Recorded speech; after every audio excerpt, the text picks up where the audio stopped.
Welcome back to another technical deep dive here in the debug zone. Today, we're tackling a big question and breaking it down with insights from other users. Hopefully, this clears up some misconceptions and helps you get the answer you need. So, buckle up, stay a little curious, and let's jump right in.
And that's a wrap.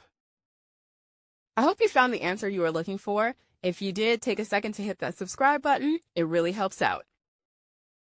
And let me know in the comments which solution worked best for you.